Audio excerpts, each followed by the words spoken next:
Como el profesor Bielczewski se ha adaptado exactamente al horario previsto, si les parece, dejamos un par de preguntas y a las 12:05 ya pasamos a la siguiente intervención, porque estamos perfectamente en hora.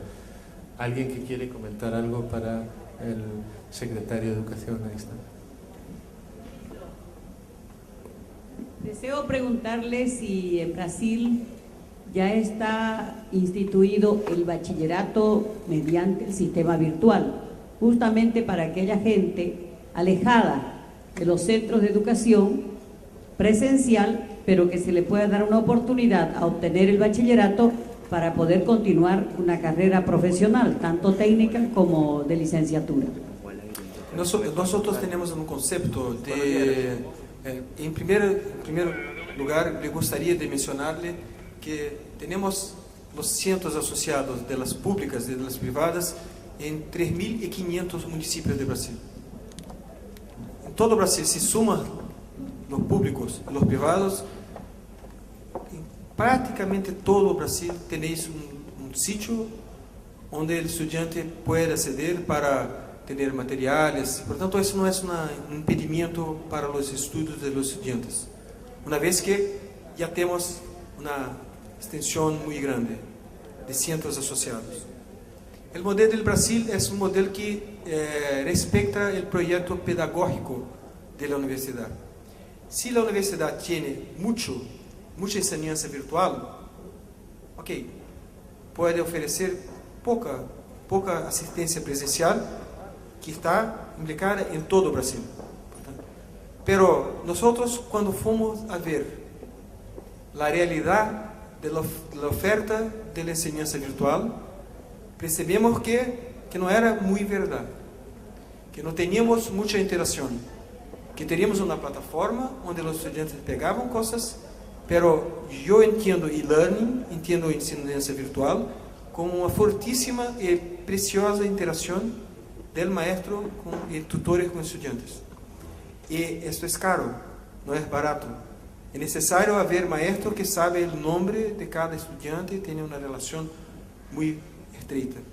Pero sí, en principio la enseñanza virtual está en modelo, pero nosotros estamos viendo si de verdad acontece. Pero también es necesario decir que la universidad tiene que tener cientos asociados no muy lejos de los estudiantes para que puedan acceder lo social en Brasil.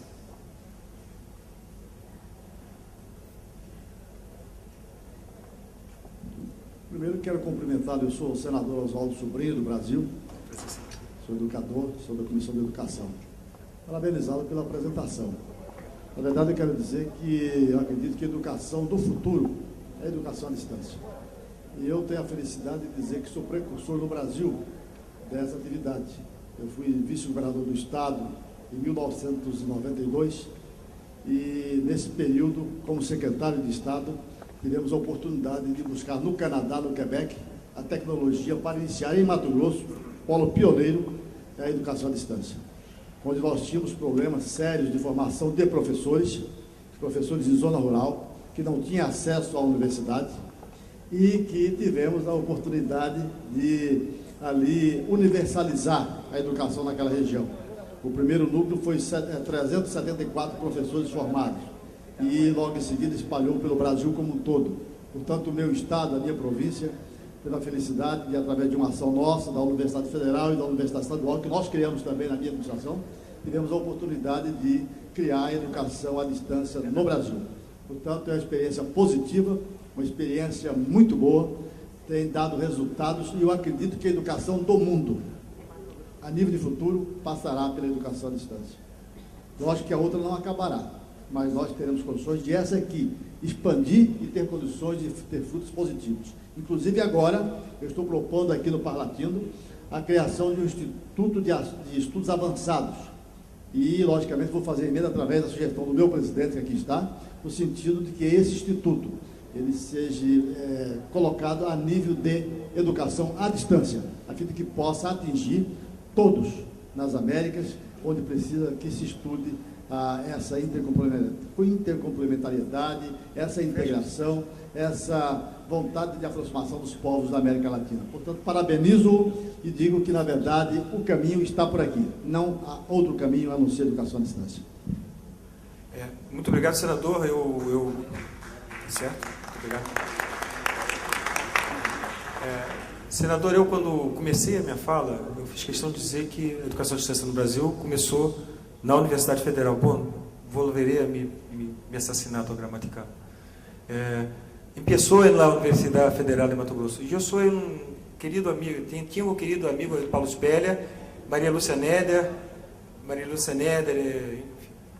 e também conheci a gente de Canadá. Conozco bem a história e tenho muita felicidade de verlo acá. E é verdade, de verdade, posso dizer-lo, temos a história da educação à distância no Brasil começou com esse curso para 300 pessoas em 1997. Isso. Bueno, para terminar, aproveitando a fala do senador, está crescendo em Brasil, está trazendo gentes que não estudariam,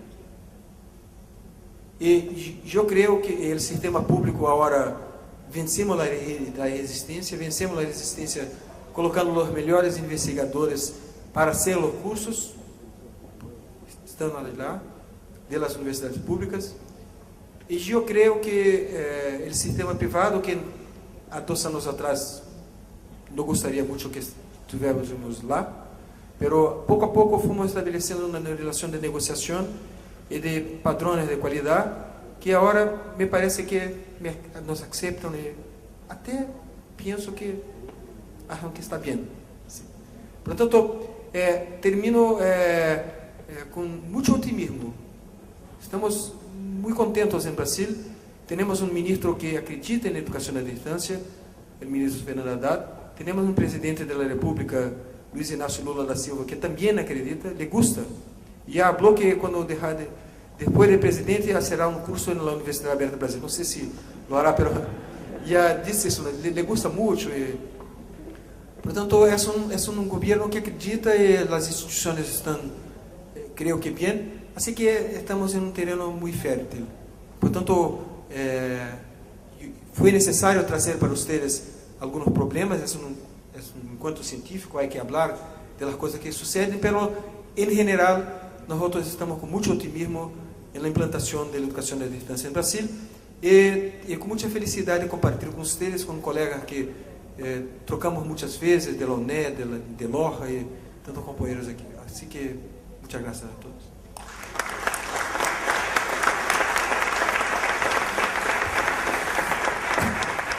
Agradecemos al profesor Wielczewski, a mi amigo Carlos Wielczewski. Llevamos cinco Virtual Educa juntos. Agradecemos a los parlamentarios que tienen la reunión de la Comisión de Educación, Ciencia, Cultura, Tecnología, Comunicación. La tienen aquí con nosotros y en Santo Domingo volverán a estar con nosotros en una conferencia interparlamentaria.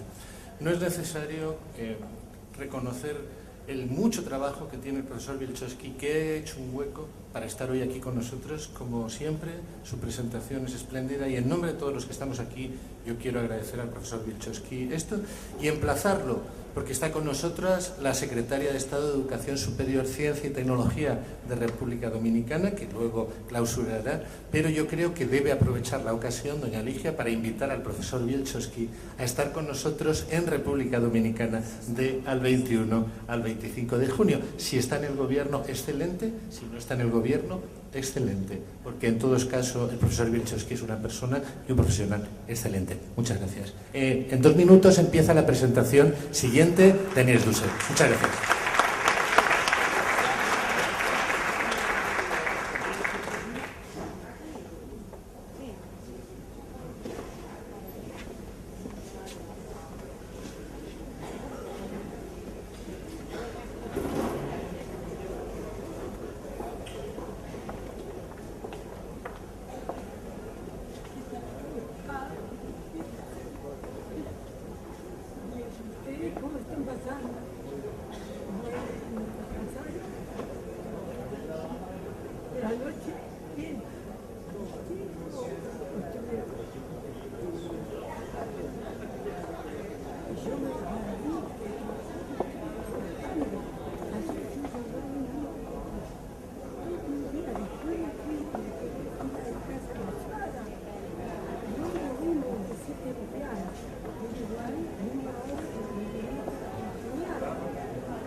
Bueno, muchas gracias, Darío. Sí. Debería funcionar. Bien. Muchas gracias, Darío. Muchas gracias, Jorge, Rey Balsaqui, y a todos los organizadores de Virtual Educa por la invitación a conversar, a presentar algunas ideas sobre las cuestiones que nos preocupan como educadores en relación a las transformaciones de los saberes básicos y de lo que debe hacer la escuela. Y el subtítulo de mi conferencia es Desafíos para la escuela, porque me interesa que pensemos estas transformaciones en el marco de lo que puede y lo que debe hacer el sistema escolar, que todavía sigue siendo la institución cultural, social más importante para la transmisión de aquello que queremos que posean las nuevas generaciones. Entonces, este espacio de reflexión sobre las nuevas alfabetizaciones, quiero localizarlo en ese contexto de debate de cómo lo traducimos a asignaturas escolares, a tiempos y espacios, a condiciones, a docentes, a alumnos como los que tenemos hoy. Y quizás, la primera pregunta que me gustaría plantear a marco de paneo general es ¿qué significa hablar de lo nuevo hoy en un marco en el que la novedad es una estrategia de marketing y también ahí la herencia, la tradición, lo viejo y entre ellos la escuela como parte de esos aparatos culturales viejos gozan de mala prensa? Esta pregunta me parece que es importante porque actúa como un gesto de cautela frente a esa celebración acrítica de todo eso nuevo y frente a una actitud que a veces creo que es de desprecio y de expulsión de productos y procedimientos de la cultura que vienen desde hace mucho tiempo. Y yo creo que, esa es una actitud que definitivamente no querría incentivar con mi presentación y con esta apelación a pensar los nuevos alfabetismos, ¿no? Pero si quiero marcar esa cautela, también quiero señalar con fuerza que creo que hay que aceptar esos desafíos que nos vienen desde esas nuevas prácticas de conocimiento, en primer lugar porque no hacerlo es negarse a ocupar un lugar relevante en la sociedad y la cultura actuales. Creo que la cautela que nos ayuda a pensar sobre cómo se produce una incorporación que esté tamizada por reflexiones pedagógicas sobre qué, cómo, para qué introducimos esos nuevos saberes, no tiene que ser una excusa para que nos quedemos al margen de estas transformaciones, sobre todo porque eso implica dejar a nuestros alumnos y nuestras alumnas confinados a un lugar marginal del saber que es hoy importante socialmente. ¿Por qué hablar de nuevas alfabetizaciones en términos más rioplatenses o de nuevos alfabetismos? Algunos autores, entre ellos Berta Braslavsky, nuestra recordada pedagoga, Günter Kress, alguien que está trabajando hace mucho tiempo en estos temas, dicen que no es conveniente usar la alfabetización como metáfora, por dos razones. Por un lado, dicen, esta extensión provoca una extensión de los supuestos y prácticas de la lectura y la escritura a otras formas de representación, por ejemplo la imagen o los gestos, que no necesariamente ayuda a ver las diferencias que estructuran a los textos del trabajo con imágenes y gestos. Por otro lado, también incluso los propios ingleses dicen, ojo con este colonialismo cultural del término inglés literacy, que tiene connotaciones específicas en el mundo anglosajón y que estamos incorporando un poco acríticamente sin ver qué es lo que traen atrás estas categorías. Pero sin desconocer estas críticas, yo voy a sostener que me parece que se gana más de lo que se pierde en esta adopción de la metáfora de alfabetizaciones. Hablar de alfabetización permite referirse a la necesidad de aprender lenguajes, y esos lenguajes no son solamente, ni tienen que serlo, los del lenguaje oral o escrito. Desde hace 2 siglos, como manifestó el filósofo Hans Blumenberg, la cultura occidental viene considerando al mundo como un texto, y esta consideración permea buena parte de nuestras prácticas y concepciones del mundo. La legibilidad del mundo, ya sea el ADN, el mapa del transporte urbano, las pantallas, el libro, es una acción que marca una relación con el mundo y con la naturaleza. Y si bien hoy hay muchas discusiones sobre la opacidad de lo social y si realmente, en función de las discusiones de la posmodernidad, podemos leer en forma transparente esos textos, también es cierto que la misma crítica que hacemos sobre la idea de si es posible leer sigue estando fundada en esa capacidad de leer de otros modos y de leer otros textos, pero sigue siendo esa metáfora de la legibilidad del mundo. Las nuevas alfabetizaciones proponen expandir la metáfora de la lectura y la escritura a un paisaje textual que ha sido profundamente transformado. Algunos de los estudiosos de estas nuevas alfabetizaciones dicen que hay que pensar esto también para la lectoescritura, la matemática y la informática y los medios conjuntamente y ya no como asignaturas tan separados. Y que en realidad nos hablan de que las nuevas prácticas de alfabetización tienen que ver con incrementar nuestra capacidad de leer y escribir distintos tipos de textos, signos, artefactos, matices e imágenes a través de las cuales nos vinculamos y comprometemos con la sociedad en un sentido más amplio. Para todos nosotros, la lectura y la escritura ocurren en ambientes que están repletos de textos visuales, electrónicos y digitales y que nos piden que leamos, escribamos, miremos, escuchemos y respondamos en forma simultánea. Aún más, se nos pide hoy que seamos interactivos y participativos en todas nuestras actividades. Esas son competencias o disposiciones nuevas que señalan otros saberes, otros modos de conocimiento en el mundo social. ¿Cómo redefinir entonces una idea de alfabetizaciones básicas? ¿Qué de lo nuevo valdría la pena de ser retomado en un contexto escolar? Para responder a esa pregunta yo propongo que adoptemos una perspectiva histórica que nos dé una mirada más de largo plazo y que nos permita ver más allá de las urgencias y ansiedades muchas veces del presente. La escuela elemental siempre fue pensada como la transmisión de esos saberes básicos y esos eran, el reading, ¿no? El writing, el arithmetic, esas 3 R famosas, ¿no? Lectura, escritura, aritmética, y esa fue la clave que durante más de 100 años estructuró a la escuela primaria y a la escuela básica en todos nuestros países. Pero ¿es eso solo lo que tiene que ser hoy una escolaridad básica? Creemos que hay por lo menos 2 ampliaciones que producir. Por un lado, en la manera en que consideramos a los saberes básicos tradicionales que enseñó la escuela, y por otro lado, también tenemos que empezar a incluir esos saberes, relaciones y tecnologías que hoy son dominantes en nuestra sociedad. Creemos que para desandar, aunque sea en parte, una brecha que se instaló entre la escuela y el mundo contemporáneo en todo el siglo XX, sería deseable que la organización pedagógica y curricular de nuestras escuelas empezaran a establecer un diálogo más fluido, más abierto con esos saberes que se producen y circulan en la sociedad. En relación a la primera ampliación, voy a decirlo más brevemente y me voy a detener más en la segunda, pero me parece que es importante también entender que leer y escribir ya no son las prácticas que pensábamos que eran antes, no son técnicas o destrezas ahistóricas, ¿no? El hecho de que tanto la escritura como el libro sean prácticas y tecnologías muy antiguas favorece una idea de que son inmutables y simples.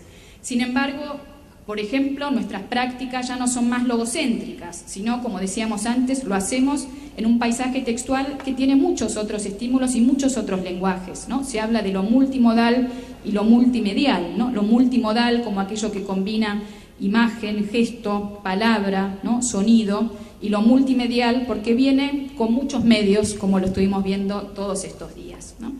También han cambiado mucho las relaciones con la autoridad, la primacía de la expresión en las prácticas de la lectura y la escritura, ¿no? Y uno podría decir, bueno, ahí hay una relación con la lengua que está siendo transformado.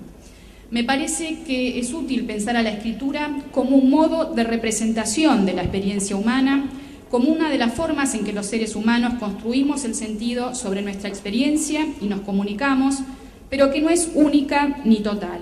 La imagen, el sonido y el gesto son otros modos muy poderosos de representación.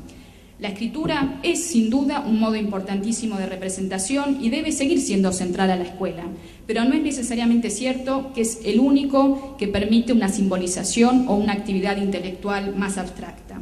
La jerarquización excluyente de la escritura habla más bien de una sociedad que valoró y jerarquizó ciertas prácticas sobre otras y que consideró que su monopolio o su distribución definían reglas de participación sociales y posiciones culturales diferentes, los alfabetizados y los no alfabetizados.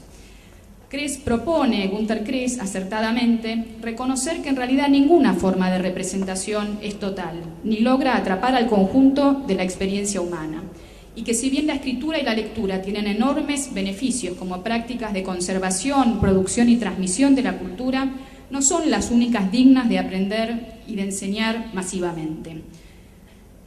Pero eso también se ha modificado. Antes, durante muchos años, la única forma de guardar un registro cultural era por escrito o en una pintura. Hoy hay muchas más posibilidades tecnológicas de capturar una imagen y hacerla perdurar a través de la fotografía y el cine y el video. Ese monopolio de la escritura efectivamente ha sido roto y ha sido roto desde hace mucho tiempo. Y creo que en ese sentido, en vez de lamentarlo, deberíamos alegrarnos y potenciar esas posibilidades que se están creando hoy. Pensar en esos modos de representación ayuda también a analizar los medios tecnológicos por los que se representa. Kress señala que la escritura en la época de la pantalla tiende a adoptar aspectos de la gramática visual de la pantalla antes que de la página del libro, como sucedía hasta hace poco tiempo. Los libros de texto podemos analizarlos según estos cambios. La organización visual de estos libros asume formatos hipertextuales, con ilustraciones, profundizaciones, resaltados, y muchas veces la escritura viene a cumplir una función subsidiaria de la imagen que reacomoda la economía textual de la página. Antes, la organización de la página no constituía un problema complejo y se decidía de acuerdo a las posibilidades técnicas disponibles. Hoy, al revés, esa organización se convirtió en un recurso para el significado de los nuevos conjuntos textuales, dice Gunther Kress. Decidir dónde se ponen negritas y subrayados, dónde se incluyen las profundizaciones, qué tamaño se otorga a la imagen y cuál al texto escrito, son todos elementos que definen qué se busca decir en esa página y en ese texto. Y es un saber que sería muy importante también transmitir a las nuevas generaciones. La segunda ampliación sobre la que quería detenerme es, ¿qué otros saberes básicos debería transmitir la escuela? Y acá quisiera traer una reflexión más personal. Yo hace 3 años escribí un texto que terminó siendo un capítulo de un libro sobre las nuevas alfabetizaciones y me referí a 2 cuerpos de saberes, la alfabetización mediática y la alfabetización digital. Ya por ahí estaba atrasado, ¿no?, en el 2006, pero hoy definitivamente, debido a la convergencia digital, tiene muy poco sentido hablar de esas 2 alfabetizaciones en un sentido distinto. Si traigo este ejemplo es porque me parece que ilustra la velocidad de la transformación y lo rápido que tenemos que ajustarnos a otros paisajes. Y si ahí pensamos que hay tradiciones, ¿no?, hay, en la pedagogía que vienen trabajando en medios y otros que vienen trabajando en la informática, de hecho hoy cómo esas 2 tradiciones empiezan a trabajar juntas es todo un problema. Es un problema organizativo porque tenemos a veces disciplinas distintas y es un problema disciplinar que es que puedan empezar a mirar conjuntamente eso que está sucediendo merced a la convergencia digital. ¿Qué debería transmitir la escuela sobre estos nuevos saberes? Distintos analistas del tema señalan que hay que preocuparse con 3 cuestiones: el acceso, la comprensión y la creación. Estos 3 elementos tienen que ver con mejorar las capacidades de los estudiantes de producir sentidos en torno a los textos multimodales o multimediales que pueblan nuestro nuevo paisaje textual. Esas estrategias tradicionales de lectura y escritura de las que hablábamos antes se combinan y se redefinen con el uso de distintas modalidades y sistemas semióticos. Y aunque esas modalidades existieron siempre, y me parece que ahí también tenemos que plantear la cautela, no es que ahora inventamos la imagen ha sido muy fuerte y muy poderosa, ¿no?, en toda la historia humana, no hay duda que la digitalización permite que tengan un potencial comunicativo nunca antes visto, ¿no? Y además, sobre todo, esa digitalización, al volver equivalentes, ¿no?, en bits, sonido, imagen, texto, hace que podamos combinarlos, ¿no?, y que esa tecnología, al estar disponible para muchos ciudadanos, para muchos seres humanos, bueno, las posibilidades de creación han crecido exponencialmente, ¿no? Pero en esa producción de sentido que se está produciendo hoy, creo que es importante destacar que la escuela sobre todo tiene que ocuparse de proveer claves interpretativas sobre los modos y contextos en que circulan y producen esos textos. Me parece que, más que centrarnos en lo que David Buckingham habla del currículum de Microsoft Office, enseñar el PowerPoint, el Excel o el Word, cosas que los chicos saben por sí solos, o en todo caso son cosas que se podrían aprender mucho más rápidamente, la escuela debería concentrarse en ayudar a entender esos procesos de producción de sentido que hoy están ocurriendo. Henry Jenkins, uno de los teóricos más interesantes de la cultura participativa de Internet 2.0, dice que la escuela tiene que concentrarse en 3 grandes desafíos. El problema de la participación, o sea, asegurarse, dado que hoy no todos pueden acceder, es un deber y un desafío de la escuela que todos accedan, ¿no?, que garanticemos que todos los chicos hoy tengan acceso a estas tecnologías. El problema de la transparencia, es decir, ayudar a discutir y a pensar con ellos y a enriquecer qué es lo que ven o qué sentidos se construyen en esa opacidad de los medios que tenemos hoy. Y el problema ético, cómo los ayudamos a negociar con los dilemas éticos que plantea la experiencia online. El primer problema me parece que es probablemente el más sencillo de resolver, es el más caro y tiene muchas complicaciones técnicas, pero si estamos de acuerdo y si está el dinero, se puede avanzar por ese lado. El segundo y tercer desafío me parece que son cuestiones a discutir más pedagógicamente y organizativamente. Bueno, cómo la escuela se hace cargo de estas tareas.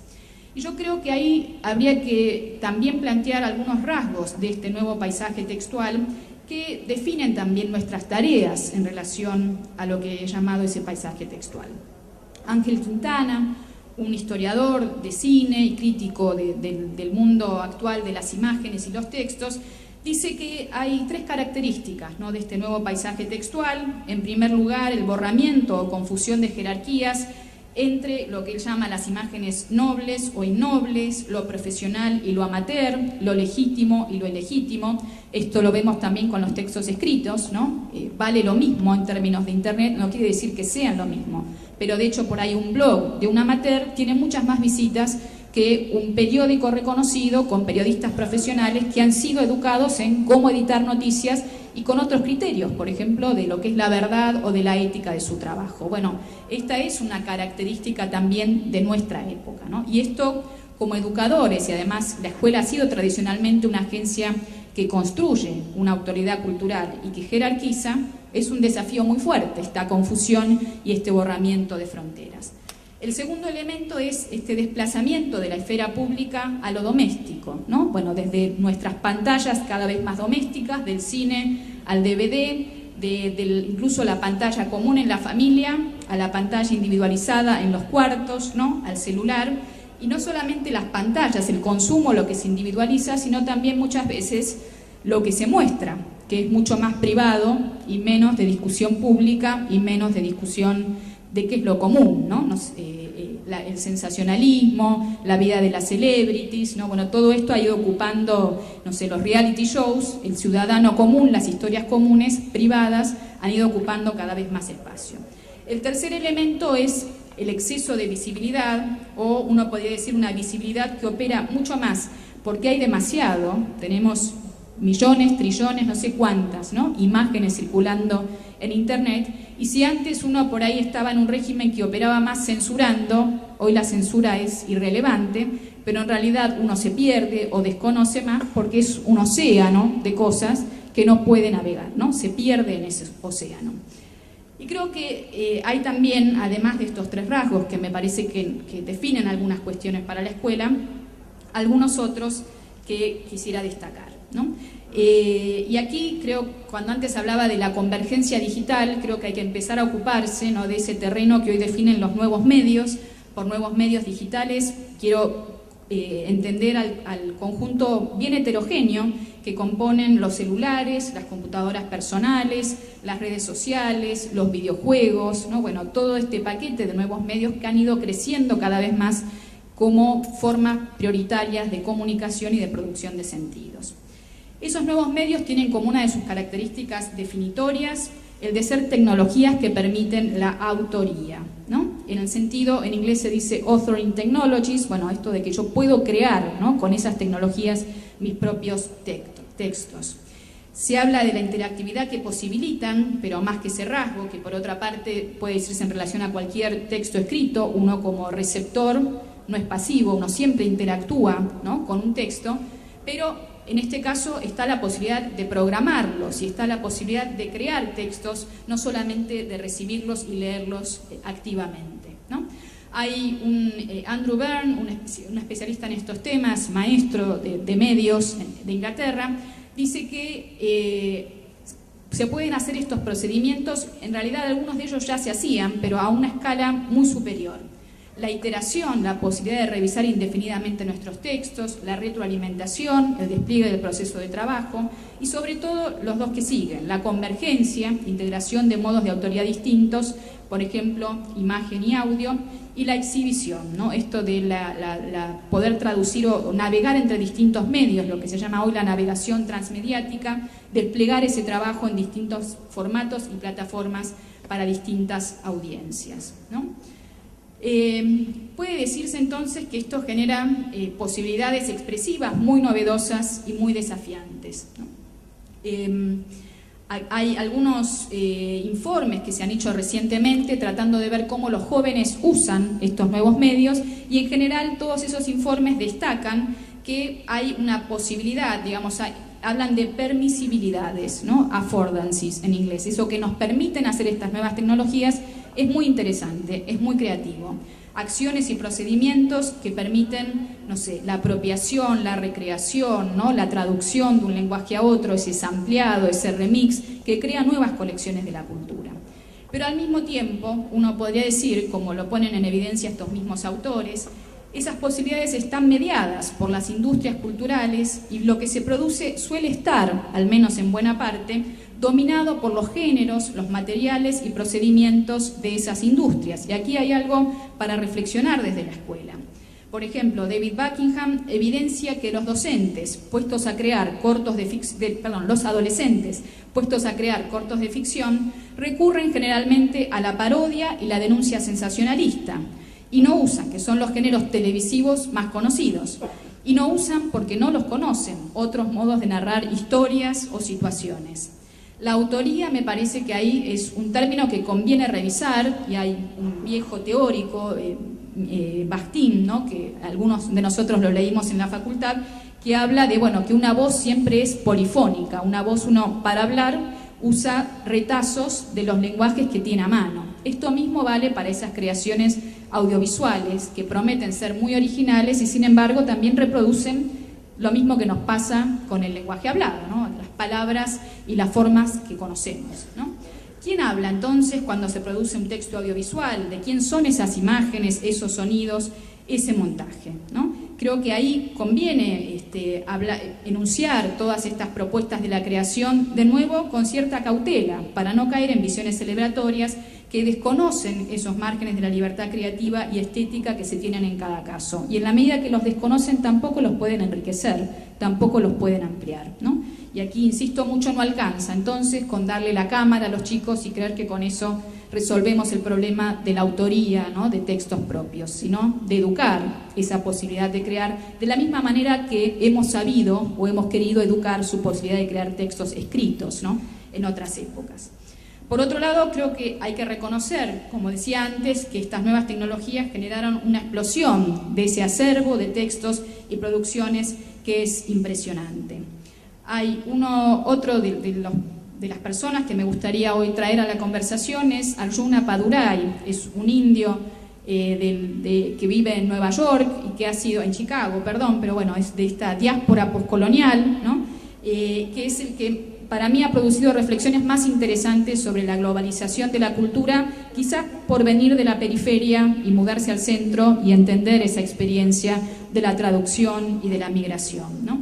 Él dice que ese archivo que tenemos hoy en Internet habría que pensar que es casi parahumano, ¿no? En el sentido de que excede nuestra posibilidad de conceptualización y de uso. Y lo junto también con algo que reflexiona un historiador del arte, que le preocupa la cuestión de, bueno, de qué va a pasar, ¿no?, con el arte en este contexto de tanta, podemos decir, casi polución visual, ¿no?, en el que vale lo mismo la Gioconda que una imagen que podemos tomar en un baño y que por ahí recibe más visitas que textos muy famosos y muy importantes de la cultura, ¿no? Él dice que en realidad Didier Huberman, que estudia la historia, dice, bueno, más que llamarnos la atención que se pierdan imágenes o textos, habría que preguntarse por qué algunos logran sobrevivir, ¿no? Y señala, sabemos bien que cada memoria está siempre amenazada de olvido, cada tesoro amenazado de pillaje. También cada vez que abrimos un libro, y poco importa que sea el Génesis o los 120 días de Sodoma, deberíamos quizás reservarnos algunos segundos para pensar cuáles son las condiciones que han vuelto posible el simple milagro de tener a ese libro allí, ante nuestros ojos, que haya llegado hasta nosotros. Hay tantos obstáculos, se han quemado tantos libros y tantas bibliotecas. ¿Cómo se organizará entonces la conservación de los archivos frente a tamaña magnificación de los acervos? ¿Cómo, quiénes, dónde establecerán las pautas para la selección y jerarquización de esos repertorios comunes? ¿Qué lugar debería tener ahí la escuela? Yo creo que la escuela es, de nuevo, una institución muy importante para ayudar a organizar y jerarquizar de una manera más plural y más democrática, pero finalmente también construyendo una jerarquía en torno a esto. Hace pocos meses, trabajando con directores de institutos de formación docente, una de ellas, de Misiones, contaba que había organizado un archivo visual de la memoria de su escuela, ubicado en un pueblo, y que tenía muy pocas imágenes previas a los años 80, pero tenía literalmente miles del 2000 a esta parte, cuando la cámara digital de los celulares o en versiones económicas se volvió muy popular. Esta directora no sabía qué hacer con tantas imágenes, cómo guardarlas y cómo organizarlas, y al mismo tiempo cómo darle jerarquía a esas poquitas que había logrado encontrar de la historia más vieja de su propia institución. Creemos que esos problemas de selección y construcción de repertorios de la cultura se volverán tanto más urgentes cuanto más crezcan las posibilidades tecnológicas de archivación, ¿no?, de producción y de archivación de la cultura. Pero también cabría hacer otra reflexión menos melancólica que la que plantea esta visión de la irremediable pérdida. Este mismo autor que estoy citando, Arjuna Padurai, él dice que hay un aspecto que es muy sugerente de los archivos y que además a mí me parece que sirve, la escuela es en sí misma una institución, lo llaman, usando una institución arcóntica, ¿no?, lo llamaban los griegos, en el sentido de conservación y transmisión de la cultura, de custodiar la memoria en el mejor de sus sentidos, ¿no? No el custodio cancerbero que no deja entrar, sino aquel que garantiza que algo de eso se pase, ¿no?, y llegue a otras generaciones. Y él dice que el archivo no es solo una recopilación memorialista, sino también es más bien una aspiración, una anticipación de la memoria colectiva. Los archivos contribuyen a una ampliación de la capacidad de desear de los sujetos, proveen materiales e imágenes con las que identificarnos. A Padurai, él mismo migrante, estudia los archivos que se van construyendo por esos mismos migrantes, ¿no?, por los trabajadores golondrinas, por los que vienen buscando la América, ¿no?, todavía hoy, y esto que van mandando a sus familiares en los países de orígenes, en Sudamérica, en África, en Asia, ¿no?, y que en general tienen que ver con imágenes y textos que hablan de su experiencia vital en mejores condiciones de vida, tanto como de la pérdida y el desarraigo. Plantea a Padurai que en la diáspora las memorias colectivas que se van construyendo son interactivas y son debatidas, están descentralizadas y son profundamente dinámicas. Él cree entonces, y tiene una visión más optimista, ese enorme archivo parahumano va a ampliar enormemente las capacidades de desear de esos sujetos globalizados. Creo que este aspecto de la aspiración es algo sobre lo que también conviene detenerse y reflexionar en términos de la relación entre escuela y nuevas alfabetizaciones. En el ambiente educativo se suele hacer énfasis en las amenazas y peligros sobre la privacidad y la seguridad que encierra Internet, pero se piensa menos sobre la ampliación de esta capacidad de aspirar, de esta capacidad de desear vidas mejores, futuros mejores, ¿no? otras experiencias de conocimiento y otros desafíos vitales. Al mismo tiempo, no hay duda que esas nuevas demandas y aspiraciones, bueno, van a tener otros efectos, ¿no? y contradicciones para la escuela. Creo que nuestro desafío pasa por preguntarnos si podemos reconocerlas y enriquecerlas, o si solo vamos a percibir estos desafíos como amenaza.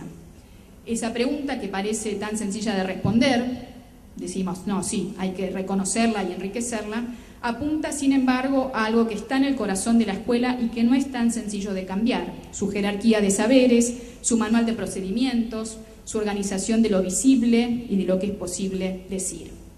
En síntesis, entonces, creo que hay un doble desafío.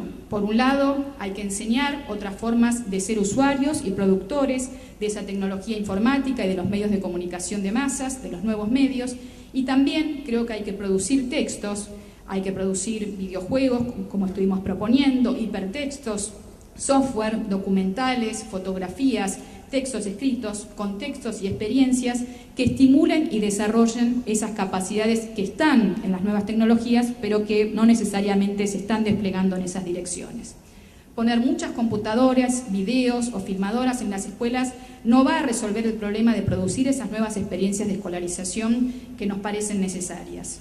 Es la interacción entre esas nuevas tecnologías estimulantes y productivas y contextos y usuarios o productores que sean más críticos lo que puede producir mejores resultados en términos de ampliar, desplegar las herramientas intelectuales y las posiciones también éticas que queremos que estén disponibles para todos los sectores de la población.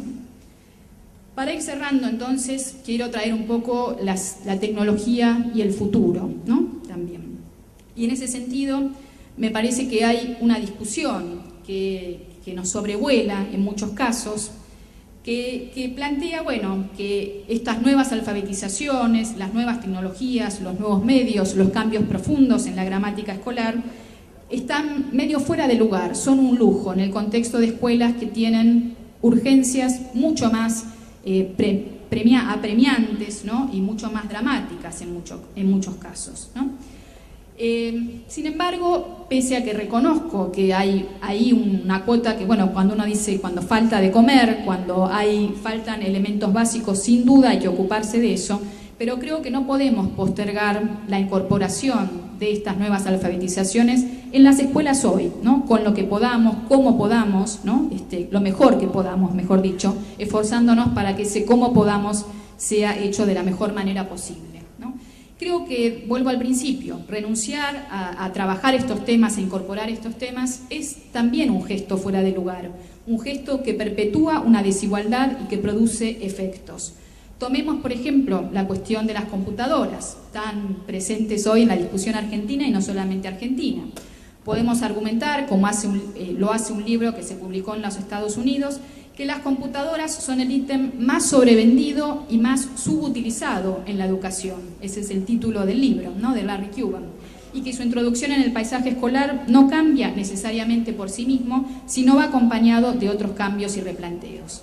Pero también habría que decir, en la dirección contraria, que si no se incorporan computadoras en las escuelas o nuevas formas de procesamiento, de producción y circulación del conocimiento, la porción de cultura que estamos transmitiendo a las nuevas generaciones es considerablemente más pobre de lo que hoy ya está disponible para ellos. También podríamos decir que la escuela misma se priva de una fuente de renovación y de pluralismo cultural, político y social de gran importancia en la vida contemporánea y que introduce desafíos muy interesantes y muy estimulantes en términos de prácticas de saber, de relaciones, de autoridad, de formas de vida, ¿no? Es importante destacar que la relación con las nuevas tecnologías en muchos casos hoy desplaza y condensa la relación que la escuela, que el sistema escolar se está planteando con el futuro, ¿no? Y creo que ahí también es un aspecto muy importante. Ayer me hicieron una entrevista en el canal Encuentro y los chicos hablaban de la escuela del futuro. Todo estaba muy atravesado por las nuevas tecnologías y decían, bueno, en el futuro vamos a hacer de metal, vamos a hacer robots, ¿no? Va a haber una pantalla en cada pupitre, eso no está tan lejos, vamos a tocar, van a ponernos un cablecito y no vamos a tener que estudiar más porque nos va a entrar por el chip directamente a la cabeza, ¿no? En algunos casos era una imagen, uno podría decir alegre y optimista, pero en la mayoría había una amenaza ahí de peligro, ¿no? De deshumanización, de pérdida de dominio, de desmoralización, ¿no? Habría que plantearse para mí si no podemos hoy traer otras imágenes del futuro y de la tecnología en este contexto, ¿no?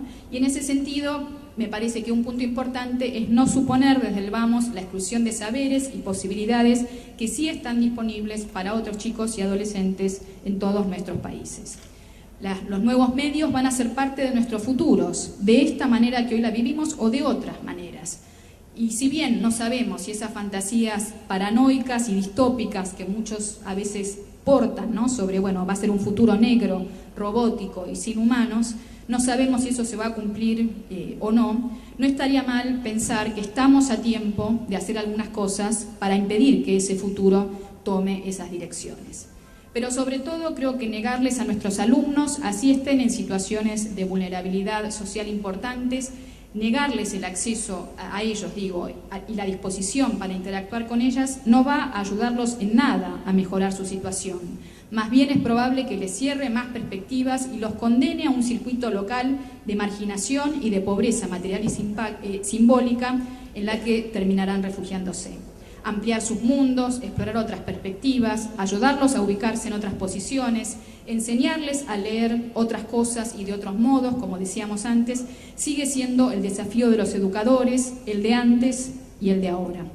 Por eso lo viejo no tiene que ser desechado, es lo que siempre nos movió a meternos en este oficio de la educación.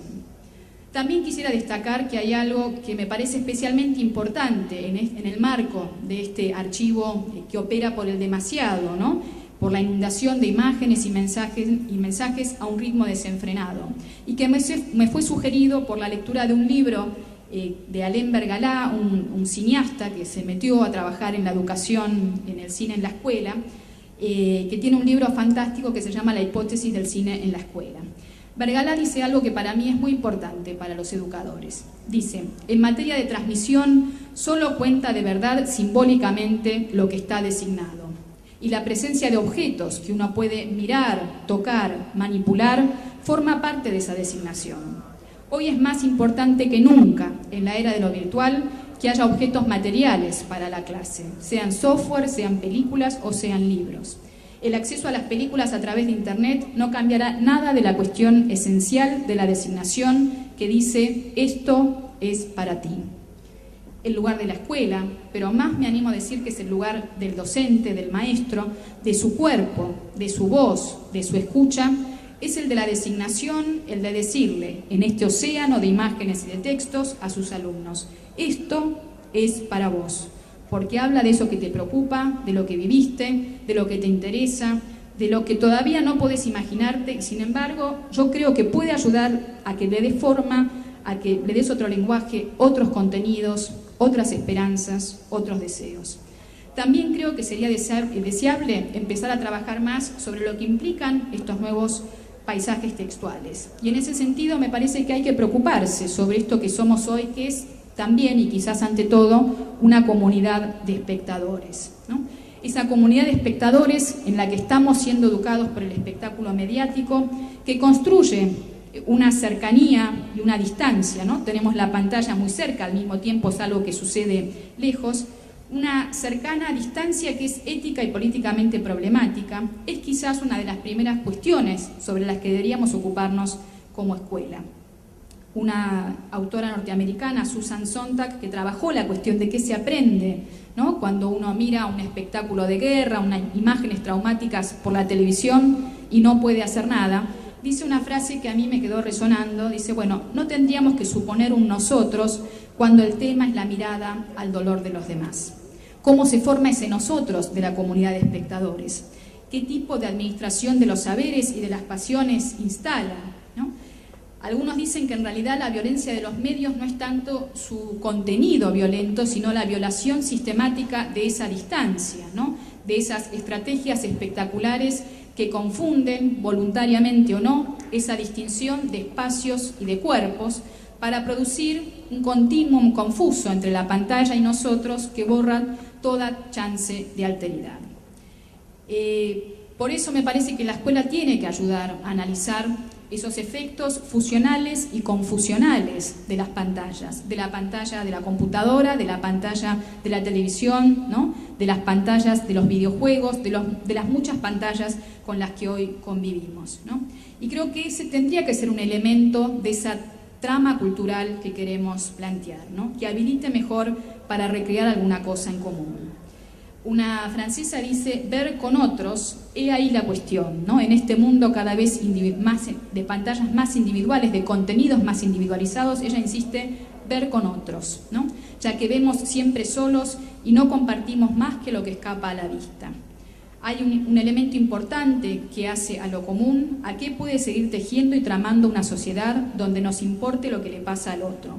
Por eso creo que es importante que la escuela enseñe a trabajar sobre una imagen, sobre un texto, que permita detenerse un poco en ese fárrago, ¿no? De multitudes, o sobre unas pocas, que ayude a interrumpir esos procesos fusionales y confusionales, que organice otras series de imágenes y que enseñe de nuevo a ver, a leer otras cosas y de otras maneras.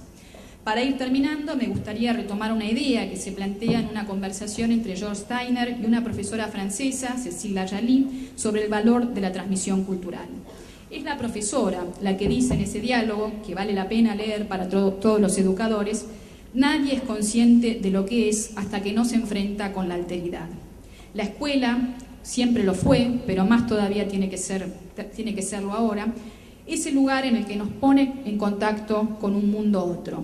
Y ese mundo otro puede ser el del lenguaje, al que estamos más acostumbrados, puede ser el del cine, puede ser el de la televisión o los nuevos medios, pero en cualquier caso debería ser tratado como un mundo otro que nos ayude a poner en juego una forma distinta de relacionarnos con el mundo, y en eso quisiera incluir especialmente una relación más libre con la tradición.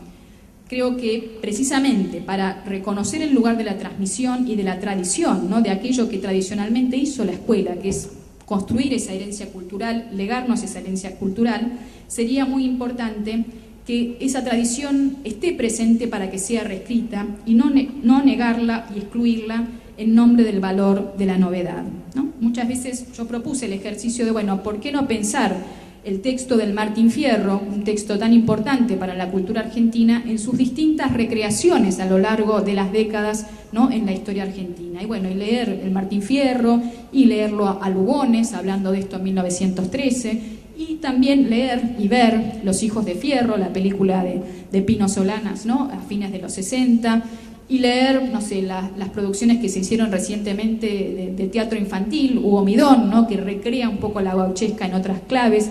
Bueno, una escuela que permita un trabajo, ¿no? Con esos textos en sus distintas plataformas, que también habla de cómo una tradición ha sido reescrita, ha sido retomada y ha sido reescrita por una sociedad. No me parece que ese es el lugar de la escuela, ¿no? Una tradición que se transmite y que también permite y habilita que sea recreada, ¿no? Creo que ahí, de nuevo, es importante en el marco de este conjunto, de este nuevo paisaje textual en el que vivimos hoy, destacar el peso de las tradiciones, de textos y visuales y de las formas históricas en que nos hemos ido constituyendo en una comunidad de espectadores, de lectores, de ciudadanos, de la misma forma que me parece que es importante hacerle lugar al análisis y la reflexión sobre los modos en que esa comunidad se reconstituye con los celulares, con los videojuegos y con Internet, que está creando también nuevas comunidades.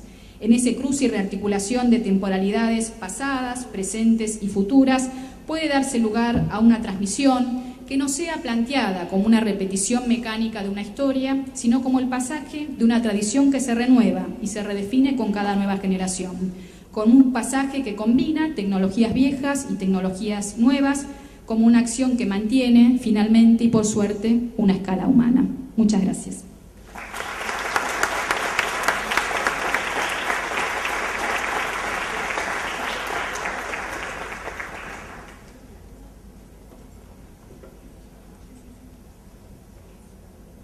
Estamos bien de tiempo, tenemos posibilidad de establecer 2, 3 preguntas si somos breves. Así que si hay alguien en la sala que tenga interés en preguntar, comentar brevemente, abrimos esa posibilidad.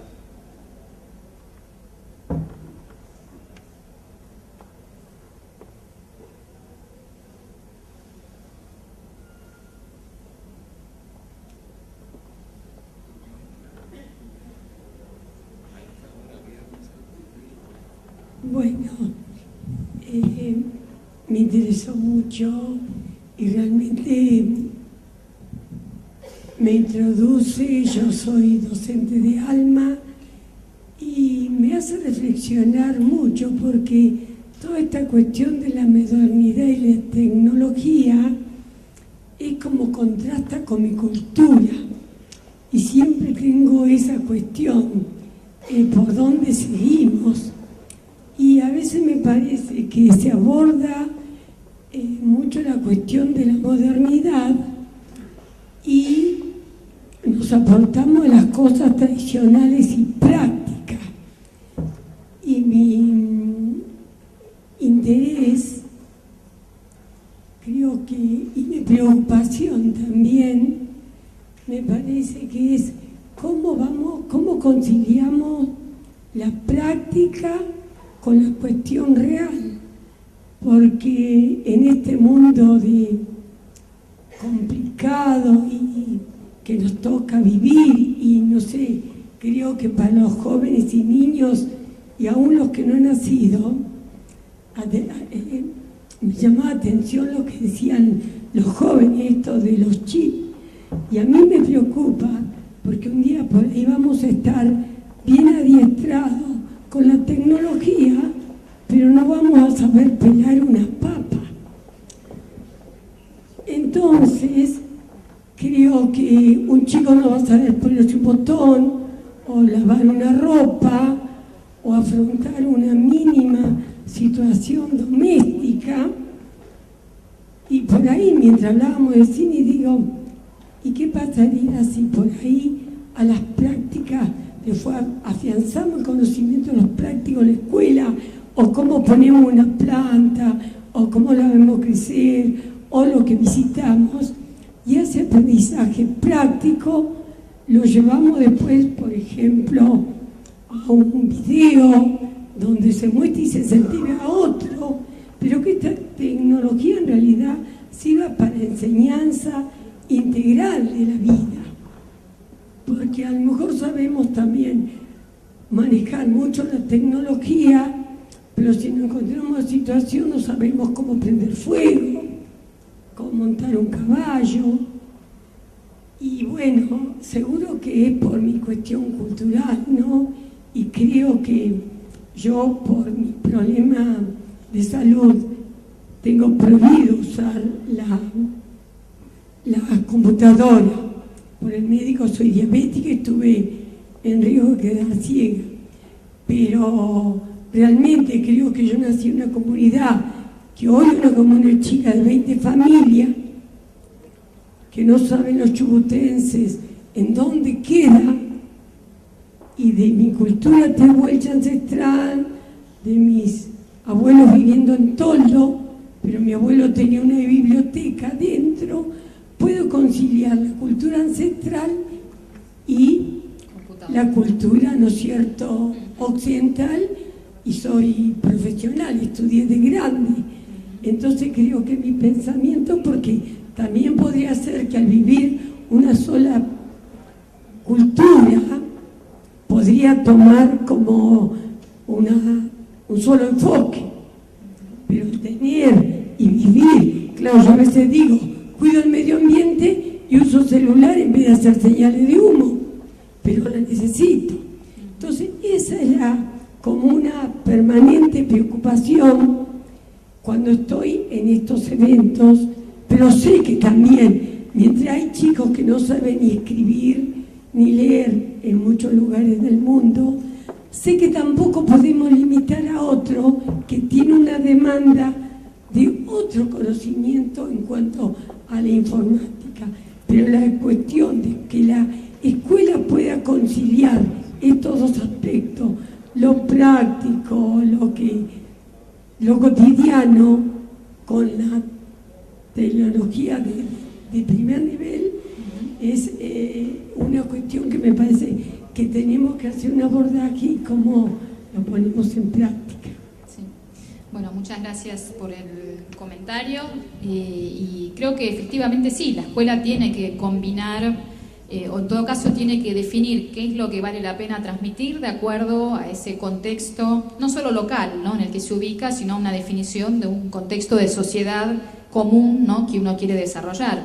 En otra época, saber hacer un fuego, prender un fuego o montar a caballo eran vitales para buena parte de la población. Hoy no son igualmente vitales, y es cierto, y ahí hay una pérdida, que bueno, que hay formas de vida que se van transformando en la medida en que somos ciudadanos de la ciudad. Precisamente son otras las prácticas que necesitamos. El punto debería ser que esté la mayor parte de la cultura disponible para todos los sujetos, ¿no? Y creo que lo más preocupante es esta visión a veces de que, bueno, de que los chicos pobres, porque son pobres, hay que enseñarles poco, ¿no? Porque pobres, precisamente, ¿qué van a hacer? Entonces, no sé, tengamos la huerta, enseñémosles a hacer dulce, pero el diseño en medios, el desarrollo de una página web, ¿no?, el uso de otras tecnologías es para las escuelas de ricos.